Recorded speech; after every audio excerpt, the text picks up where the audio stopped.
प्यारे दोस्तों, सादर अभिवादन। मैं हूं महेश कुमार वैद्य और आप देख रहे हैं एनजेपी इंडिया। आज बात करते हैं टाइगर की। टाइगर 2303 अब वन क्षेत्र में पहुंच चुका है, लेकिन वह अपने पीछे कई सवाल छोड़ चुका है। उन सवालों को जानने की कोशिश करते हैं। अपवादों को छोड़ दिया जाए तो टाइगर काफ़ी दूर पहुंचकर भी अपना रास्ता नहीं भूलते और कुछ समय बाद अपने मूल ठिकाने पर लौट आते हैं। अगर दूसरी जगह जाने के बाद किसी बाघ को, किसी टाइगर को पहले से बेहतर ठिकाना नहीं मिलता तो वह अक्सर बिना गलती किए वापस मूल ठिकाने पर लौट आता है। सरिस्का से निकले टाइगर 2303 का उदाहरण आप सभी के सामने है।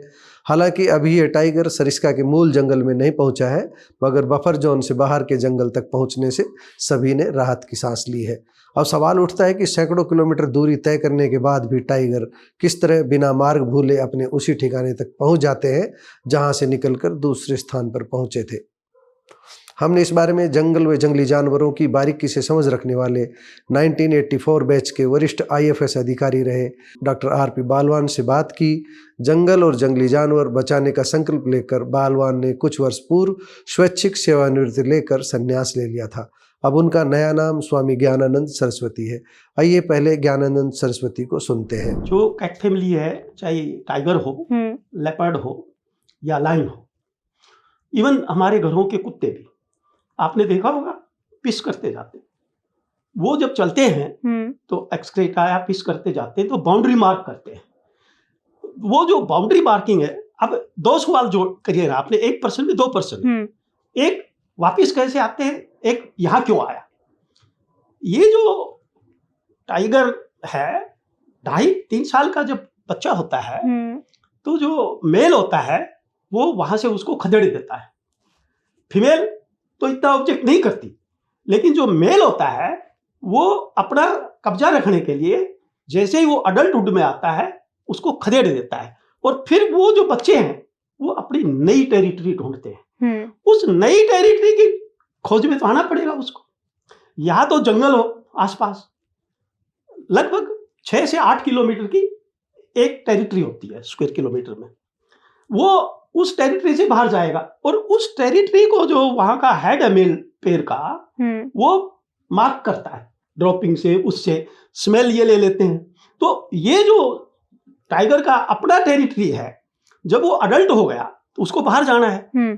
अब बाहर जाने में अगर वो निकला ऐसे एंगल से कि बाहर हैबिटेशन आ गई तो वो तो उसके लिए सूटेबल नहीं है जी। देन वो जो मेल अडल्ट है वो ढूंढेगा और अपनी टेरिटरी फिक्स करेगा। अब रही बात वापिस क्यों जाए, कैसे जाएगा, जब आपने वो घूमते घूमते देखेगा कि भी तेरी टेरिटरी के सूटेबल नहीं है, तो वो जिस आया था अपने जो निशान छोड़े थे उनके सूंघते सूंघते वापिस चला जाएगा। हो सकता है भटक भी जाए, 100% हर बार वो नहीं जाता, हो सकता है वो उसके दिमाग में आए कि मैं दूसरी ढूंढ लूँ कहीं सूटेबल मिले, but by and large that they follow those symptom जो छोड़ के आए हैं सिंबल। क्योंकि आपने इसको हम कैट फैमिली कहते हैं, कुत्तों को देखा सूंघने की शक्ति बहुत तक होती है, हमारी नहीं होती ना।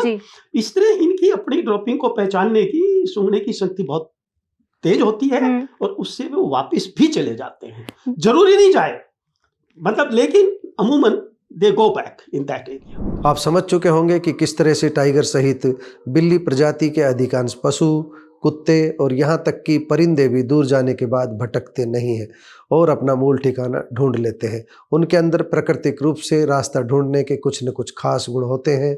इन गुणों के आधार पर ही ये कहा जा रहा था कि सरिस्का से बाहर आया टाइगर 2303 भी जल्द ही अपने मूल ठिकाने पर वापस पहुंच जाएगा। हुआ भी यही है। उसके दिमाग में दूर जाकर भी रास्ता न भूलने की प्रवृत्ति प्राकृतिक प्रदत्त है। पेड़ों पर यूरिन की फोटो से भी आपको टाइगर की जिंदगी के खास पहलुओं का पता चल रहा होगा।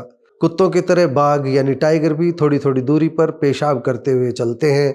ये एक तरह से उनका अपना क्षेत्र यानी टेरिटरी निर्धारित करने की तकनीक भी होती है। टाइगर का यूरिन पास करना एक अजूबा सा होता है।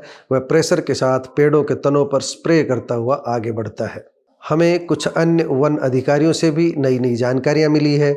हमें यह बताया गया कि टाइगर को हनी ट्रैप में भी फंसाया जा सकता है। कुछ समय पूर्व राजस्थान से ही एक नर बाघ के जंगल से निकलकर दूर चले जाने की खबरें आई थी। यह 7-8 वर्ष पुरानी घटना है।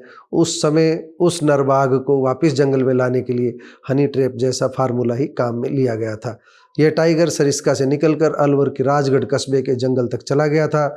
इस बाघ को वापस लाने के लिए एक मादा टाइगर का यूरिन एकत्रित किया गया। उसी यूरिन में मादा का मल मिलाया गया। इस मिश्रण को नर टाइगर यानी दूर गए बाघ के संभावित ठिकानों की ओर जाने वाले मार्ग के पेड़ों पर छिड़का गया। इसके आश्चर्यजनक परिणाम मिले। नर बाघ 3 दिन बाद ही बाघिन से मिलने के चक्कर में राजगढ़ से चलकर अपने मूल ठिकाने पर लौट आया। उसे पता नहीं लगा कि 2 हाथों वाले इस प्राणी ने उसे मूर्ख बना दिया है और वह हनी ट्रैप में फंस गया है। यहाँ हम यह भी बता दें कि वन्य जीवों की फोटोग्राफी करने वाले कुछ लोगों ने, कुछ फोटोग्राफरों ने इस तकनीक का दुरुपयोग भी किया है। हालांकि हमारे पास इस तरह के कोई प्रमाण नहीं है, लेकिन सूत्रों से मिली जानकारी के अनुसार वन्य जीवों की फोटोग्राफी करने वाले कुछ लोगों ने अतीत में ऐसा किया है। हालांकि टाइगर 2303 को बुलाने के लिए ऐसी एक्सरसाइज नहीं की गई, लेकिन यह सच है कि वह अपने ही मलमूत्र की गंध के सहारे वापस लौटा है। आपको टाइगर से जुड़ी हमारी यह जानकारी कैसी लगी, अपनी राय से अवगत अवश्य करवाना। समापन से पूर्व टाइगर 2303 का थोड़ा सा अपडेट। आज 8 फरवरी की सुबह है। 6 फरवरी की सुबह तक इसके पगमार्क नहीं मिले थे, लेकिन 6 फरवरी की शाम होते होते वन विभाग ने बहुत कुछ स्पष्ट कर दिया था। राजस्थान के वन मंत्री संजय शर्मा की ओर से वन कर्मियों को बधाई देने की खबर सामने आने के बाद यह स्पष्ट हो गया था कि अब किसानों को टाइगर से डरने की जरूरत नहीं है। एनजेपी ने सरिस्का के उपनिदेशक देवेंद्र प्रताप जगावत से बात की थी। जगावत ने बताया कि अब खेतों में किसी तरह का खतरा नहीं है। टाइगर सरिस्का से कुछ दूर के जंगल में पहुंच चुका है। यहाँ से बफर जोन बिल्कुल पास है। वह किसी भी समय बफर जोन में भी एंट्री कर जाएगा। इससे पूर्व हमने 4 फरवरी को इस टाइगर के अपडेट के साथ वीडियो जारी की थी। इस बीच सोमवार 5 फरवरी को बहरोड के पास निम्भोर में एक मृत नीलगाय मिलने की सूचना से फिर से हड़कंप मचता है और बहरोड के खेतों में टाइगर 2303 होने की अफवाहें फैलती है। हम दोनों बातों को थोड़ा सा स्पष्ट कर देते हैं ताकि लोगों के दिमाग में किसी तरह की गलतफहमी न रहे। हमारी वन विभाग के वरिष्ठ अधिकारियों से इस बारे में विस्तार से बात हुई है। 3 फरवरी को टाइगर 2303 के पगमार्क ततारपुर के पास मिले थे। ततारपुर गांव बहरोड से सोडावास और जिंदौली के रास्ते अलवर की ओर जाने वाले मार्ग पर है। उसी क्षेत्र में इस टाइगर का शिकार बनी नीलगाय के अवशेष भी मिले थे। उस नीलगाय के पास ही इसके पगमार्क मिले थे। उस दिन के बाद अब नए पगमार्क 6 फरवरी को वन क्षेत्र में मिले हैं। आइए अब बहरोड की बात करते हैं। बहरोड के पास निम्भोर में अलग से एक नीलगाय मृत पाई गई थी। आप अपनी स्क्रीन पर राजस्थान पत्रिका की इस फोटो को देख सकते हैं। यह वही नीलगाय है जो बहरोड के पास पाई गई। इस नीलगाय के पास भी किसी जंगली जानवर के पगमार्क मिले हैं। इसके शरीर पर गहरे दांत भी मिले हैं। वन विभाग का मानना है कि बहरोड के पास जो मृत नीलगाय मिली है, जिसकी फोटो राजस्थान पत्रिका में छपी हुई है, उसका शिकार संभवतया पैंथर ने किया है। इसे टाइगर 2303 के रूप में प्रचारित करना पूरी तरह गलत है। टाइगर 2303 से जुड़ी यह कहानी अब दोहराने की जरूरत नहीं है। आप आज से पहले की टाइगर से संबंधित हमारी पुरानी खबरें, पुराने वीडियो एनजेपी हरियाणा और एनजेपी इंडिया को सब्सक्राइब करके देख सकते हैं। अपनी राय से अवगत अवश्य करवाइएगा। धन्यवाद।